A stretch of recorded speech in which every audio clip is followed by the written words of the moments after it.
नमस्कार साथियों, राहुल जी का स्वागत है। हमारे साथ राजस्थान के मुख्यमंत्री अशोक गहलोत जी, छत्तीसगढ़ के मुख्यमंत्री भूपेश बघेल जी, हेलो,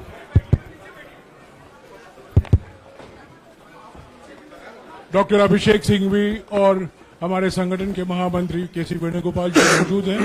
मैं राहुल जी से गुजारिश करूंगा, वो पहले आपको संबोधित करेंगे, बाद में आपका सवाल जवाब देंगे। राहुल जी। नमस्कार। मैंने आप सब से काफी बार बोला है कि हिंदुस्तान में लोकतंत्र पर आक्रमण हो रहा है और इसका हमको हर रोज नए नए उदाहरण मिल रहे हैं। सवाल मैंने एक ही पूछा था,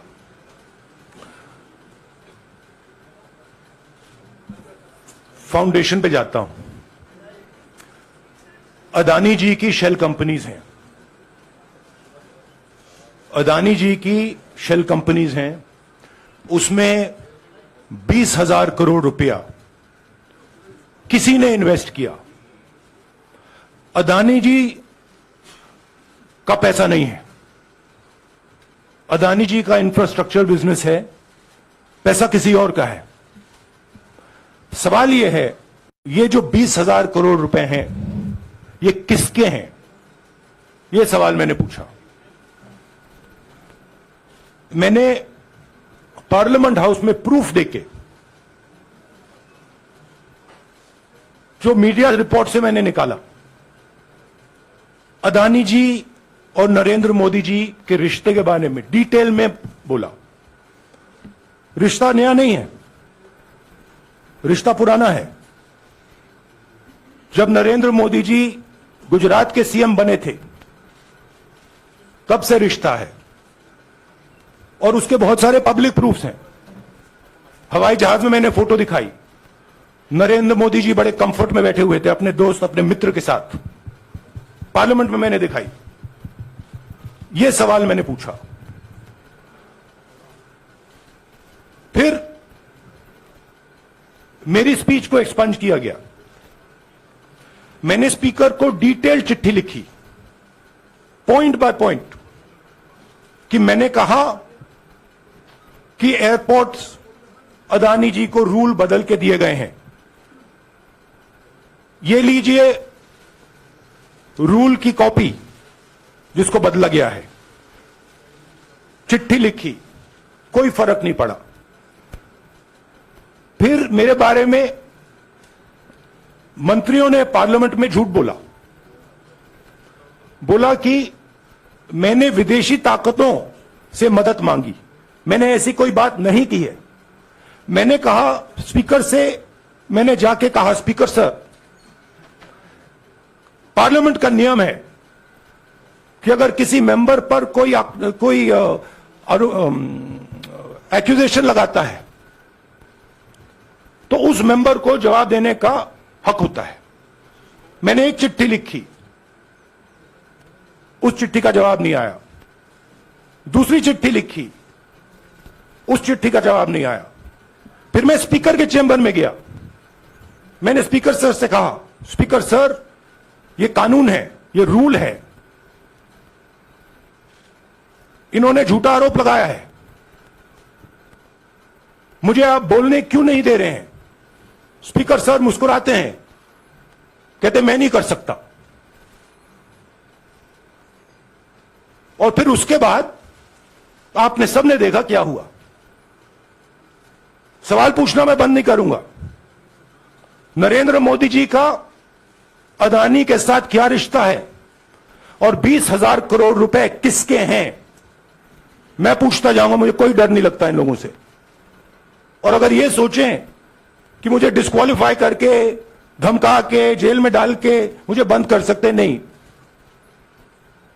मेरी वो हिस्ट्री नहीं है।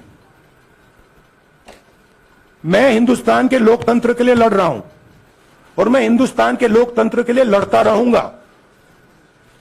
किसी चीज से नहीं डरता हूं, यह सच्चाई है। अब आप सवाल पूछिए। एक एक करके प्लीज। हाँ मोहित। I'll say it in English also. Sorry. I'll say it in English also. The question begins. A few weeks back in Parliament, where I asked the Prime Minister a very specific set of questions. Question number one, 20,000 crore rupees or $3 billion are in shell companies owned by Mr. Adani. Mr. Adani could not have generated this money. He's an infrastructure business. Where did this money come from? Whose money is it? That was the first question. Whose shell companies are there? These companies are working in the defense field. Why does nobody know whose money this is? There is a Chinese national involved in this. Why is nobody asking the question, who is this Chinese national? That was the first question. Second question was, set of questions with proof. What is the Prime Minister's relationship with Mr. Adani? I showed a picture of the Prime Minister and Mr. Adani's plane relaxing. I gave documentation about the defense industry, about the airports, about statements made in Sri Lanka, about statements made in Bangladesh, pictures of Mr. Narendra Modi sitting with the State Bank chairman in Australia. And I put this proof on the table. Immediately after that, the BJP started its work. My speech was expunged. I wrote a letter to the Speaker with a detailed explanation on the defense industry, on the airports, with press clippings, supporting documents, legal documents, and said this is the supporting foundation of my speech. I have not made this speech, I have not invented this. This is detailed research, here it is. Nothing happened. Nothing was revoked. My speech today is not part of the record of Parliament. The same, by the way, was done with Mr. Kharge.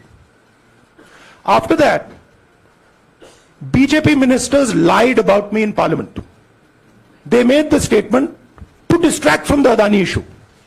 The whole game, disqualification, and all these statements are to distract from the central question, whose money is it? 20,000 crores, whose is it? Kiska hai ye? That's the main question. The whole thing is to distract. So, they said that I've asked foreign forces to help India. Most ridiculous statement. I have never made such a statement. You can look at all the conversations I had in the United Kingdom. Not one such statement was made. In fact, I said this is India's problem. India has to resolve this problem, right? A minister lies on the floor of the House. I wrote to the Speaker and I said, Speaker, sir, it is my right as a member of Parliament, when somebody makes an accusation, to state my position. Please let me state my position. The first letter is not answered. I then write a second letter with more details, saying the names and what was said. Still no answer. I then go to the Speaker's chamber and I say, Speaker, sir, what is going on? We live in a democracy. You are the defender of that democracy. Why are you not letting me make my statement? The Speaker smiles and says, I cannot do that. Come and have a cup of tea with me. Right? So this is the whole drama that is being orchestrated to defend the Prime Minister from the simple question. Whose 20,000 crore rupees, whose $3 billion went to Mr. Adani shell companies? हाँ जी मोहित, एक minute सबको मौका मिलेगा. राहुल जी, मोहित दुबे हूं मैं. मेरा सवाल यह है कि आप शहीदों. By the way, sorry, I just need to finish that. I left out a part. Look, I'm here defending the democratic voice of the Indian people. I will continue to do that. I am not scared of these threats, of these disqualifications, of these allegations, of these prison sentences. I don't care. I'm not scared of them. Okay? These people don't understand me yet. I am not scared of them. They are used to everybody being scared of them. I am not scared of them. Right? And I will continue to ask the question, what is the Prime Minister's relationship with Mr. Adani? It is an old relationship. It is a relationship that began when he was Chief Minister of Gujarat. Mr. Adani constructed the idea of Resurgent Gujarat, organized all that. This is a partnership. It's a close partnership. I'm going to keep asking that question. Rahul ji, मैं मोहित दुबे हूं। मेरा सवाल यह है कि आप शहीदों के परिवार से आते हैं। आपकी दादी भी डिस्क्वालीफाई हुई, जनता के बीच गई, आप सत्ता में वापस आए। आज के दौर में राहुल गांधी भी डिस्क्वालीफाई हो गए हैं, क्योंकि तमाम आपने इश्यूज को उठाया, चीन के इश्यूज को उठाया। क्या राहुल गांधी भी जनता के बीच में जाएंगे और वही वापसी फिर से करेंगे? राहुल गांधी भारत जोड़ो यात्रा में 4.5 महीने जनता के बीच में रहेंगे और वो मेरा काम है, वो मैं करता जाऊंगा। हाँ जी, अनवर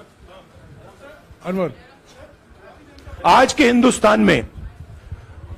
हिंदुस्तान में जो पहले राजनीतिक पार्टियों को सपोर्ट मिलती थी, मीडिया से मिलती थी, बाकी इंस्टीट्यूशन से मिलती थी, वो नहीं मिलती है।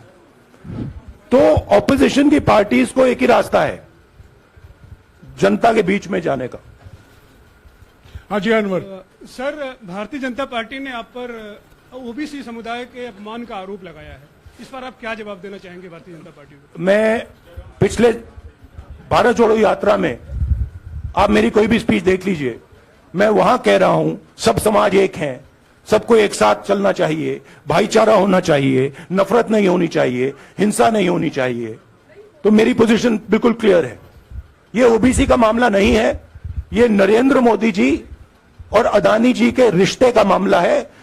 20,000 करोड़ रुपए जो अदानी जी को पता नहीं कहां से मिले, उसके बारे में मैं सवाल पूछ रहा हूं और उसका जवाब चाहिए। बीजेपी ध्यान को भड़काने की कोशिश करती है, कभी ओबीसी की बात करेगी, कभी विदेश की बात करेगी, कभी कुछ और बात करेगी, कभी डिस्क्वालिफिकेशन की बात करेगी, मगर सवाल यही है 20,000 करोड़ रुपए, $3 बिलियन किसका था? संजय मिश्रा। और वो अदानी का पैसा नहीं हो सकता। संजय मिश्रा।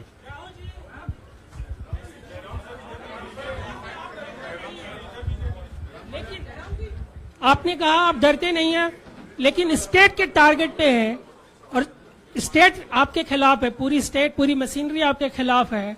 ऐसे में आपके सामने चैलेंजेस बहुत बड़ा है, तो रास्ता क्या है, रणनीति क्या है? देखिए भैया, चाहे स्टेट हो, चाहे कुछ भी हो, मैं सच्चाई को देखता हूं। मुझे और किसी चीज में इंटरेस्ट नहीं है, मैं सच्चाई बोलता हूं। राजनीति में यह फैशनेबल बात नहीं है, मगर यह बात मेरे खून में है। मैं और कोई रास्ता निकाल ही नहीं सकता हूं। तो मेरा काम यह है, यह मेरी तपस्या है, जीवन की तपस्या है, उसको मैं करता जाऊंगा। चाहे मुझे डिस्क्वालीफाई करें, मारे पीटे, जेल में डाले, मुझे कोई फर्क नहीं पड़ता। मुझे अपनी तपस्या करनी है।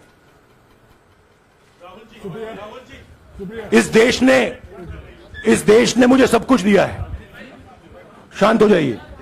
इस देश ने मुझे सब कुछ दिया है, प्यार दिया है, इज्जत दी है,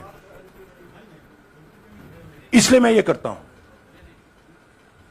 हाँ, Supriya. Sir, Rahul sir, BJP के जो लीडर्स आप पे अटैक कर रहे हैं उस पर आप क्या कहेंगे? और इसके अलावा वायनाड, वहां पर जब से खबर गई है, वहां पे लोग बहुत डिसबिलीफ में हैं, प्रोटेस्ट भी इरप्ट हो रहा है।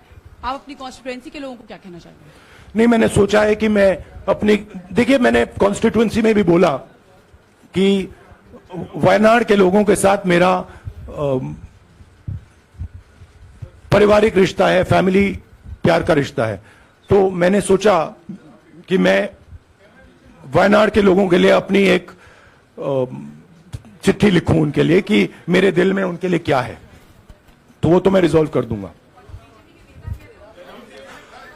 उनका, देखिए, बीजेपी के नेताओं का काम यही है। देखिए, वो सब नरेंद्र मोदी जी से डरते हैं, कारण आप जानते हो। नरेंद्र मोदी जी ने कहा कि देखिए ध्यान हटाना है। वो सब जानते हैं अदानी जी और नरेंद्र मोदी जी का रिश्ता, सारे के सारे जानते हैं क्या रिश्ता है, सब जानते हैं, मगर डरते हैं तो अगर नरेंद्र मोदी जी ने उनसे कहा कि भैया ध्यान उधर करो, ध्यान उधर करेंगे। मगर सवाल यही है 20,000 करोड़ रुपए किसका है? हाँ जैनेंद्र राहुल जी पूरी कांग्रेस पार्टी, सर पूरी कांग्रेस पार्टी ये कह रही है कि आप चाहे वो गुजरात की कोर्ट ने आपको सजा सुनाई या आपका निलंबन हुआ, ये सब कुछ केंद्र सरकार प्रधानमंत्री के इशारे पर हो रहा है। लेकिन बीजेपी कह रही है कि कानून ने अपना काम किया है। तो जो ये दलील है कि कानून ने आपको सजा दी है और उसी की वजह से आपका निलंबन भी हुआ है, इस पर आप क्या देखिए, लीगल मैटर है, पर ये हुआ है? लीगल मैटर है। मैं हिंदुस्तान के लीगल सिस्टम को रिस्पेक्ट करता हूं। मैं लीगल मैटर पे इस प्रेस कॉन्फ्रेंस में बात नहीं करना चाहता हूं। हाँ संजीव, अगर आपके लीगल सवाल होंगे तो आप हमारी लीगल टीम से पूछ लीजिए। Sanjeev 1 minute. Sanjeev,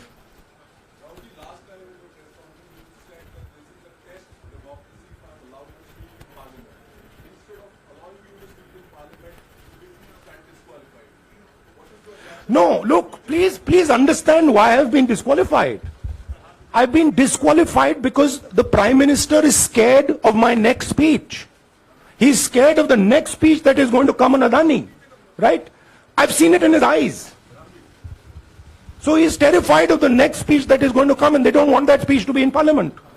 That's the issue. That is why, first the distraction, now the disqualification. Please don't be confused about this matter. There is a deep relationship between Narendra Modi ji and Mr. Adani.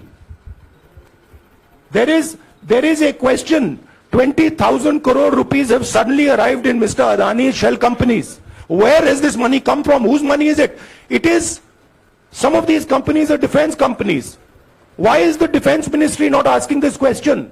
Why is the defense ministry not asking the question? But please explain to us, whose money is this that is being spent on our drone development, that is being spent on our missile development, that is being spent on our ordnance production? Why is the defense ministry not asking this question? हाँ मंजरी please, एक minute मंजरी। सदस्यता की रद्द हुई तो उसके बाद बहुत सारे ऐसे विपक्षी दल जो अभी तक कांग्रेस से दूरी बना के चलते थे वो भी आपके समर्थन में आए। तो आपको क्या लगता है अब वो समय आ गया है जब सारे विपक्ष को एकजुट हो जाना चाहिए? मैं उन सब विपक्षी दलों का धन्यवाद करता हूं कि उन्होंने इस बात में हमारी सपोर्ट की और हम सब मिलके काम करेंगे। रंजीता, जिस बयान को लेकर आपको ये सजा सुनाई गई है, क्या आपको लगता है, आपको अफसोस है उस बयान को लेकर?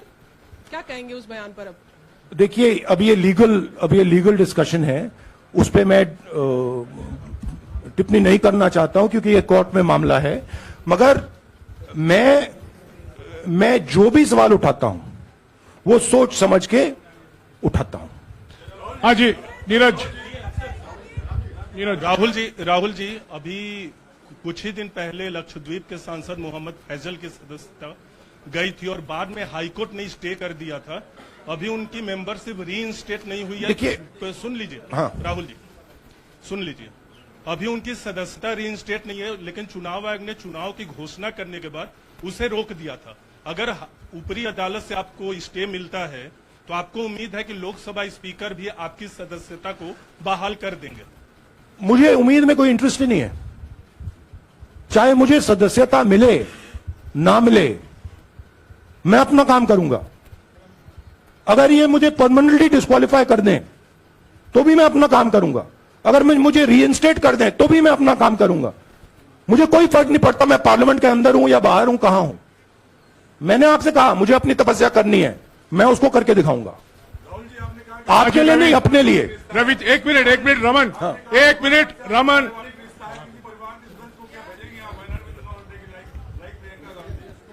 It is not up to me, it is up to Congress president कौन जाएंगे। राहुल जी मेरा सवाल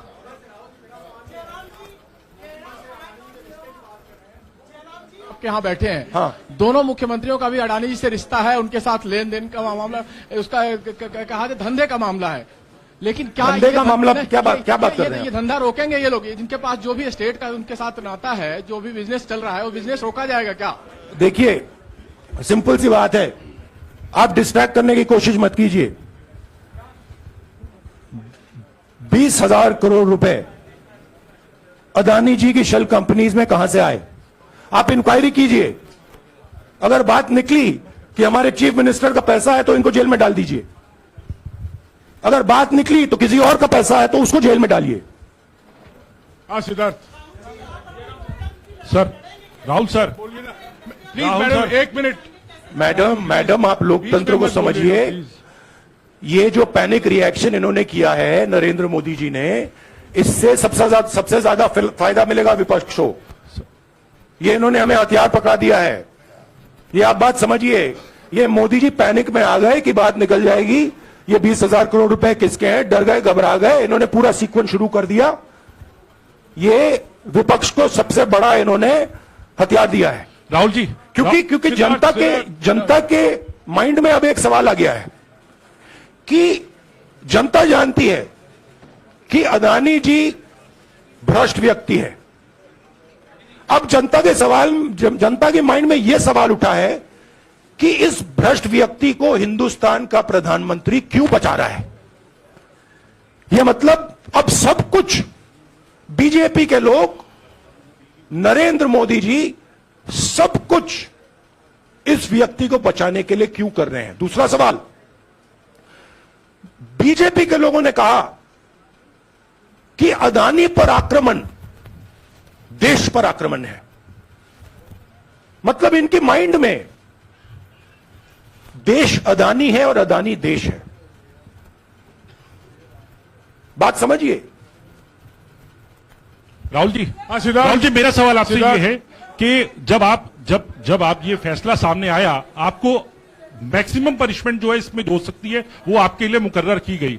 इस बीच कई लोगों ने यह भी कहा, आपके पार्टी के भी एक सांसद ने कहा कि कम से कम जज को ये देखना चाहिए था कि सामने जो शख्स है वो एक गांधी परिवार से आता है। इस पर आप क्या कहेंगे? और आपको लगता है मैक्सिमम पनिशमेंट जो है आपके केस में, मैक्सिमम पनिशमेंट आपके लिए मुकर्रर की गई, क्या आपको इसके पीछे क्या कहना है आपका? वही मैंने कहा, अगर डिस्ट्रैक्शन करना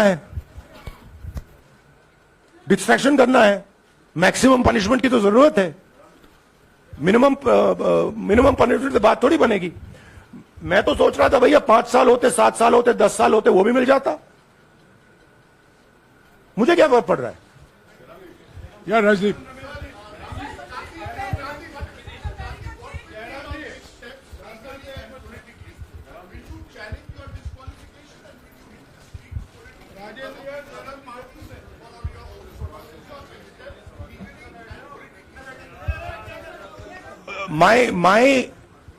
I have only one step, and that step is to fight for the truth in this country and to defend the democratic nature of this country that is under brutal. Please let me finish, Rajdeep, unless you want to answer it for me. You do that also sometimes. Yeah. So my job, as I see it, is to defend the democratic nature of this country. And I will do whatever I have to do to defend the democratic nature of this country. What does that mean? That means defending the institutions of this country. That means defending the voice of the poor people of this country. That means telling the people of this country the truth about people like Mr. Adani, who are basically exploiting the relationship they have with the Prime Minister. Yeah, Pallavi, please 1 second. Let's go. Look, see, these are legal matters. It makes me no difference. I told them, it makes me no difference if I'm disqualified, not qualified, whatever. It makes me no difference. Disqualify me for life. Put me inside jail. I will keep going. I will not stop. Mr. Gandhi, Yeah, Mr. Pallavi. Gandhi, 2 things here. One, are you worried or apprehensive about the political relevance of, say, the opposition and the Congress Do I look party worried to you? One. Second, Do I look worried to you? I'm excited. I'm happy that these people are giving me the best gift they could give me. And second, Mr. Gandhi, is that BJP's reaction since yesterday is that if you hadn't torn the ordinance then perhaps you wouldn't be facing the law today. Your response to that? My response to that is that when somebody is guilty of something, they want to distract everybody's attention. Right? If you catch a thief, the first thing he says is, I didn't do it. The second thing he says, look there, look there, look there, look there. Right? That's what the BJP is doing. We have caught 20,000 crore rupees entering Mr. Adani's companies. Nobody knows whose money that is. That money cannot be Mr. Adani's money. He does not generate this type of money. So that money has come from someone. All this, OBC, disqualification, anti-national, all this is to distract from the panic that the Prime Minister is feeling. That his relationship with Mr. Adani is going to be exposed. Let me tell you, that relationship is going to be exposed. Nobody is going to stop that. It is going to happen. Because the opposition is going to press this thing until we find the answer. हाँ रवि सिसोदिया जी को दे दो। राहुल जी जो judgement आया उसको लेकर BJP ने उसको किया है कि आपने ओबीसी का अपमान किया, पूरे देश में प्रेस कॉन्फ्रेंस करने की तैयारी कर रहे हैं कि आपने ओबीसी का अपमान किया था। भैया देखिए, पहला आपका अटेम्प्ट वहां से आया, दूसरा आपका अटेम्प्ट यहां से आया, तीसरा आपका अटेम्प्ट यहां से आया। आप इतनी डायरेक्टली बीजेपी के लिए क्यों काम कर रहे हो? थोड़ी डिस्क्रेशन से करो यार, थोड़ा घूम घाम के पूछो। क्या आपको ऑर्डर दिया है क्या? देखो मुस्कुरा रहे हैं। घूम घाम मैं आपको उदाहरण देता हूं, आप थोड़ा घूम घाम के निकाल नुकुल बोलो। देखो ऐसे बोलो पहले, राहुल जी, हाँ तो please if you want to work for the BJP, then bring a BJP flag symbol here and put it on your chest. Then I'll answer you the same way I answer them. Don't pretend to be a press man. Vikrant Rahul ji हवा निकल गई। Rahul ji BJP के लोग बार बार ये बात कहते हैं कि आपने जब विदेश में जाके भाषण दिया तो उन्होंने कहा माफी मांग लेते, अभी कहा कि कोर्ट में आपसे कहा गया माफी मांग लेते। तो जब ये लोग कहते हैं राहुल गांधी माफी मांग लेते, तो राहुल गांधी क्या सोचते हैं? राहुल गांधी सोचता है मेरा नाम सावरकर नहीं है, मेरा नाम गांधी है। गांधी किसी से माफी नहीं मांगता। और मैंने कहा, पार्लियामेंट हाउस में कहा कि भैया मुझे बोलने दीजिए ना, एक बार तो बोलने दीजिए। 2 बार चिट्ठी लिखी, तीसरी बार मैं पर्सनली स्पीकर से जाके कहता हूं, स्पीकर सर प्लीज, आप डेमोक्रेसी के लोकतंत्र के आप प्रोटेक्टर हैं, मुझे बोलने दीजिए। मुस्कुरा के कहते हैं भैया मैं तो नहीं कर सकता। आप नहीं कर सकते तो कौन कर सकता है? शायद मुझे जाके मोदी जी से पूछना पड़े, वो तो करने नहीं देंगे। तो मेरा जो पॉइंट है, इस देश में लोकतंत्र खत्म हो गया है। इस देश के लोग जो इनके दिल में है, हमारे दिल में है, बोल नहीं सकते हैं। इस देश के इंस्टीट्यूशन पर आक्रमण हो रहा है। और उस आक्रमण का मैकेनिज्म क्या है? उस आक्रमण का मैकेनिज्म नरेंद्र मोदी जी और अदानी जी का रिश्ता है, वो फाउंडेशन है। मैं नरेंद्र मोदी जी पर सवाल नहीं पूछ रहा हूं, मैं अदानी जी पर सवाल पूछ रहा हूं। बीजेपी अदानी जी को क्यों प्रोटेक्ट कर रही है? आप नरेंद्र मोदी जी को प्रोटेक्ट कीजिए। मैं अदानी जी पे पूछ रहा हूं, आप अदानी जी को क्यों प्रोटेक्ट कर रहे हो? आप इसलिए अदानी जी को प्रोटेक्ट कर रहे हो क्योंकि आप ही अदानी हो। Thank you. Thank you.